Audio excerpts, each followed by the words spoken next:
अच्छा, नेक्स्ट जो हमारे पास है एग्जाम्पल वो है 1 + 2 cos theta divide by 5 + 4 cos theta d theta. ठीक है, तो इसमें भी आपने यही करनी है, सब्स्टिट्यूशंस लगानी है। z is equals to e power iota theta, d z आपके पास होगा iota e theta d theta. यहाँ से डी थीटा की आप वैल्यू फाइंड करें, d z over iota z आएगी और कॉस थीटा आपके पास इसके बराबर होता है। तो ये सारी वैल्यूज आप इसके अंदर लगाएंगे, इसको सिंप्लीफाई करेंगे। सिंप्लीफाई करने के बाद आपके पास ये देखें, ये चीज बचती है अंदर फंक्शन। ये आपके पास जो फंक्शन है इसको आपने एफ ऑफ जेड कह दिया। एफ ऑफ जेड में से आपने क्या करना है, उसका जो डिनोमिनेटर है, डिनोमिनेटर को आपने इक्वल टू 0 लेना है ताकि आपके पास पोल्स आ जाएं। अब देखो आपके पास z1 इक्वल टू 0 आया, z2 इक्वल टू -1/2 आया, z3 इज इक्वल टू -2 आया। अब इसमें से z1 और z2 देखो आपके पास ये दोनों लेस देन 1 है, तो ये आपके पास लाई करेंगे इनसाइड द सर्कल सी, और मॉड ऑफ z3 जो है वो +2 बनेगा, क्योंकि यहाँ पर इसकी वैल्यू -2 है ना। तो मॉड ऑफ z3 +2 बनेगा जो कि ग्रेटर देन 1 है, तो ये इनसाइड द सर्कल लाई नहीं करेगा। अपने रेजिड्यूज फाइंड करने हैं कहाँ पे, z is equal to -1 and z is equal to 2 पे। ठीक है, तो आपने क्या करना है, जो रिलेशन है, जनरल रिलेशन वो लगाएंगे, उसको लगाकर सॉल्व करेंगे। सॉल्व करने के बाद आपके पास जो पहला है z is equal to z1 पे वो 1/2 आयोटा आ जाएगा। इसी तरह z is equal to z2 पे आपके पास -1/2 आयोटा आएगा। अब आपने कॉशी रेजिड्यूस थ्योरम लगाना है। रेजिड्यूस थ्योरम आपको क्या कहता है कि ये जो इंटीग्रल है वो आपके पास 2 pi iota times sum of residues के बराबर है। सम ऑफ रेजिड्यूज में एक रेजिड्यू 1/2 आयोटा आया, दूसरा -1/2 आयोटा आया, तो दोनों जो है वो आपके पास 0 हो जाएंगे। तो इसका आंसर आपके पास इस इंटीग्रल का 0 आ गया। नेक्स्ट जो एग्जांपल है वो क्या है, using calculus of residues prove that, इसको आपने इक्वल टू पाई के इक्वल प्रूव करना है। ठीक है, तो कॉस थीटा साइन थीटा की वैल्यू आपको पता है कि आपके पास ये कॉस थीटा इसके बराबर है, साइन थीटा की वैल्यू इसके बराबर है, डी थीटा आपके पास d z over iota z है, और जेड आपने ई पावर आयोटा थीटा के बराबर लिया है। ये सारी वैल्यूज लगाएंगे। अगेन आपने इसको सिंप्लीफाई करना है। सिंप्लीफाई करने के बाद आपके पास जो ये वाली टर्म्स बचेंगी, यानी जो जेड स्क्वायर वाला के साथ जो फैक्टर होता है ना, उसको आपने डिवाइड करके या कॉमन लेके, आप कह सकते हैं कि कॉमन लेके आपने इसको खत्म कर देना होता है कि जेड स्क्वायर वाली टर्म को आप सिंगल, इसका जो कोफिशिएंट है उसको 1 बना दें। ठीक है, उसके बाद ये आप देखो आपके पास क्वाड्रेटिक इक्वेशन बनेगी, और इसका जो डिनोमिनेटर है जब आप उसको इक्वल टू 0 लेंगे, क्वाड्रेटिक इक्वेशन बन रही है। क्वाड्रेटिक फार्मूला लगाएंगे। क्वाड्रेटिक फार्मूला लगाने के बाद आपके पास जो है ना, इसके दो आंसर आएंगे, एक 2 माइनस आयोटा आएगा और एक 2 माइनस आयोटा और 5 आएगा। तो इसमें से आप देखो तो 2 माइनस आयोटा ओवर 5 जो है वो लाई करेगा इनसाइड द सी।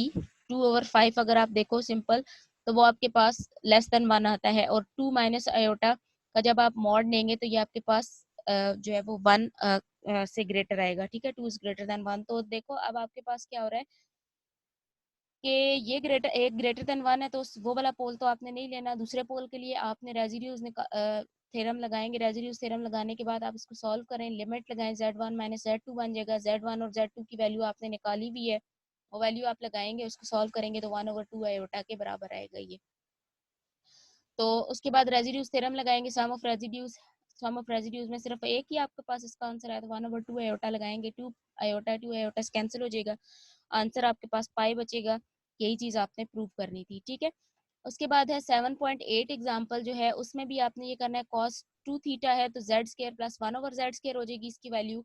बाकी कॉस थीटा की वैल्यू लगाएं, सिंप्लीफाई करें, एलसीएम वगैरह लें, सिंप्लीफाई करें, तो आपके पास ये जो एफ ऑफ जेड है उसमें अगेन डिनोमिनेटर को इक्वल टू 0 लें। दो पोल आएंगे, एक -1/2 आएगा, एक -2 आएगा। तो -1/2 वाला जो पोल है वो इनसाइड द सर्कल लाई करेगा। तो उसके लिए आपने रेजिड्यू फाइंड करना है। रेजिड्यू फाइंड करेंगे तो आपके पास जो है उसका आंसर आएगा 1/12 आयोटा। ठीक है, कॉशी रेजिड्यूज थ्योरम लगाएंगे, 2 pi iota into sum of residues, तो 1/12 आयोटा आ गया, तो पाई/6 आ गया इसका आंसर। इसी तरह नेक्स्ट जो एग्जांपल है उसमें आपके पास है cos n theta minus sine theta. Cos के अंदर ये जो पूरा है ये आपके पास क्या है, पूरा थीटा है, ये आपके पास 2 पाई/n फैक्टोरियल के बराबर आना चाहिए। इस तरह साइन के अंदर और साथ में आपके पास ई पावर कॉस थीटा है, यहाँ भी ई पावर कॉस थीटा है। एक और क्वेश्चन है, ये दोनों सेम सेम क्वेश्चन है, सिर्फ कॉस और साइन का फर्क है। साइन के अंदर जो पूरा थीटा है वो थीटा क्या है, n theta minus sine theta के बराबर है।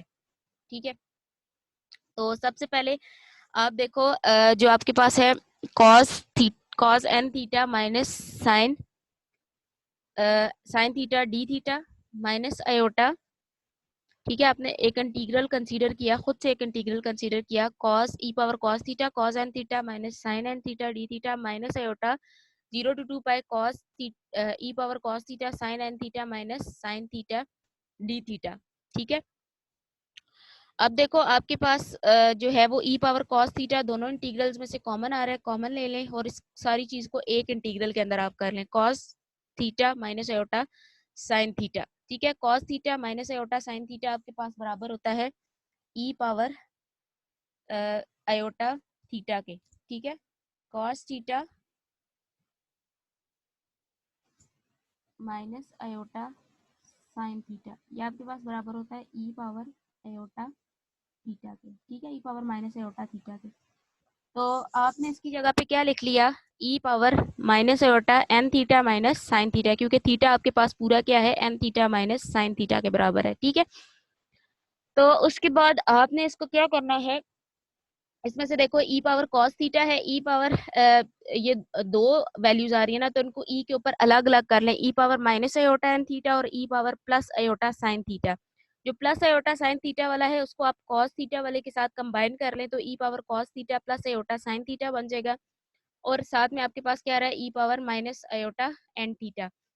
तो इस पूरे को आप क्या कह दें, ये पूरा आपके पास जो है वो इसको आप जेड ई पावर जेड कह दें, और ये जो है ई पावर ये जो है वो e power minus iota n theta जो है वो ई जेड की पावर माइनस एन बन जाएगा। ठीक है, ये सारी आपने सब्स्टिट्यूशंस ऊपर जो है वो यूज की हुई है, ये सब्स्टिट्यूशंस लगाएंगे, e power z z power minus n d z over one over iota z d theta की जगह पे ये वैल्यू आ गई।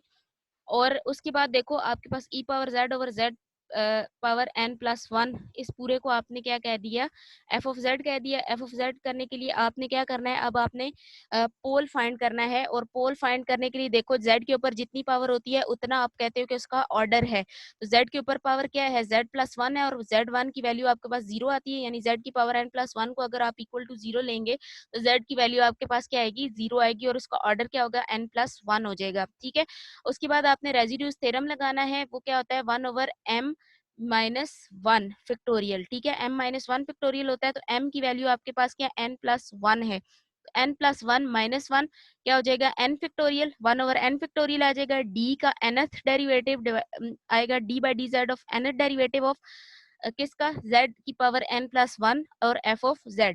f ऑफ z की वैल्यू आपने लगा दी e power z over iota z की power n plus one, z की पावर n प्लस वन और ये z की power n plus one cancel हो जाएगा, one over iota n factorial बचेगा। इसका nth डेरिवेटिव वन का डेरिवेटिव आपके पास क्या होगा, यहाँ पर जो है वो वन आ जाएगा। ठीक है, लिमिट लगाने के बाद आपके पास इसका आंसर वन आ जाएगा, क्योंकि पावर जो है वो आपके पास जीरो हो रही है, z की पावर जीरो लगाएंगे तो something power zero is one. तो देखो ये दोनों इंटीग्रल जब माइनस हो रहे थे तो उसका आंसर आपके पास आपने क्या लिखा, कॉशी रेसिड्यूज थ्योरम लगाएंगे, two pi iota one over iota n factorial आ जाएगा, आयोटा आयोटा से कैंसिल हो जाएगा, two pi over n factorial बचेगा। ठीक है, अब इसमें से आपने क्या करना है, रियल और इमेजिनरी पार्ट्स को अलग अलग करना है। रियल पार्ट जो है आपके पास ये है, लेफ्ट हैंड साइड पे, राइट हैंड साइड पे रियल पार्ट ये है two pi by n factorial, तो two pi by n factorial real part के इक्वल आ गया। Imaginary part right hand side पे जीरो है, तो इसका मतलब है कि ये जो इंटीग्रल है इसका आंसर आपके पास जीरो है, तो यही आपको क्वेश्चन के अंदर चीज रिक्वायर्ड थी।